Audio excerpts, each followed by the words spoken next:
বছর পার হলো আমলাতান্ত্রিক লাল ফিতেতে আটকে আছে 5 দুর্বল ইসলামী ব্যাংকের একীভূতকরণ প্রক্রিয়া।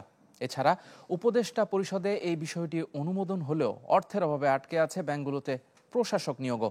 আর এই ধীরগতিতে অস্থিরতা বাড়ছে এই ব্যাংকের গ্রাহক ও কর্মকর্তাদের মাঝেও। বিশ্লেষকরা বলছেন একীভূতকরণ নিয়ে গভর্নরের অতি কথনে অস্থিরতা তৈরি হয়েছে। মাসুম মিয়ার প্রতিবেদন। ব্যাংক একীভূতকরণ প্রক্রিয়া নিয়ে বিপাকে 5 ইসলামী ধারার ব্যাংকের আমানতকারী ও কর্মীরা। শঙ্কায় আছে এসব ব্যাংকের স্বাভাবিক কার্যক্রম যে কোনো সময় স্থবির হয়ে পড়ার। 5 ব্যাংক এক করতে সবশেষ দৃশ্যমান পদক্ষেপ উপদেষ্টা পরিষদে অনুমোদন। কেন্দ্রীয় ব্যাংকের সিদ্ধান্তে এসব ব্যাংকে নিয়োগ দেওয়া হবে প্রশাসক। তবে এর প্রায় 1 মাস হয়ে গেলেও নিয়োগ হয়নি প্রশাসক। বাংলাদেশ ব্যাংক বলছে একীভূতকরণের প্রাথমিক পর্যায়ে প্রয়োজন হবে 35,000 কোটি টাকা, যার 20,000 কোটি দেবে সরকার। এই অর্থের জন্য আটকে আছে প্রশাসক নিয়োগ। ডিজাইন, এলিগেন্স, বিউটি, সেরা পণ্য সবার জন্য। জেভিকো। যেই ব্যাংকের মার্জ হবে সেই ব্যাংকটি তো এখনো গঠিত হয় নাই।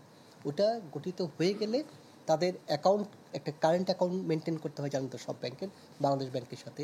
সেই ব্যাংক অ্যাকাউন্টটা খুলবে, তারপর ওই অ্যাকাউন্টে টাকাটা যাবে।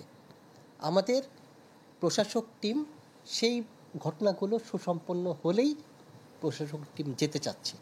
একীভূতকরণ প্রক্রিয়ার ধীরগতি ও গ্রাহকদের অস্থিরতা নিয়ে অগ্রণী ব্যাংকের চেয়ারম্যান বলেন, এই প্রক্রিয়ায় সময় সাপেক্ষ। তবে গোপনীয়তা রক্ষা করে সিদ্ধান্ত এগিয়ে নিলে আমানতকারীদের অস্থিরতার বিষয়টি এড়াতে পারত কেন্দ্রীয় ব্যাংক। কনফিডেন্সিয়ালি এগুলি আলাপ করা দরকার ছিল। এখানে মুশকিল হয়েছে পাবলিক এটা নোটিফিকেশন হয়ে গেছে।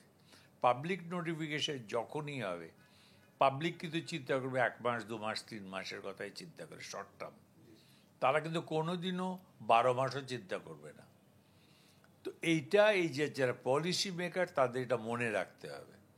নির্ধারিত নামে কোম্পানি গঠনের কাজ করছে অর্থ মন্ত্রণালয়ের আর্থিক প্রতিষ্ঠান বিভাগ। কোম্পানিতে তালিকাভুক্ত হওয়ার পর সরকার বাংলাদেশ ব্যাংকে আবেদন করলেই মিলবে নতুন ব্যাংকের লাইসেন্স। মাসুম মিয়া, চ্যানেল 24, ঢাকা।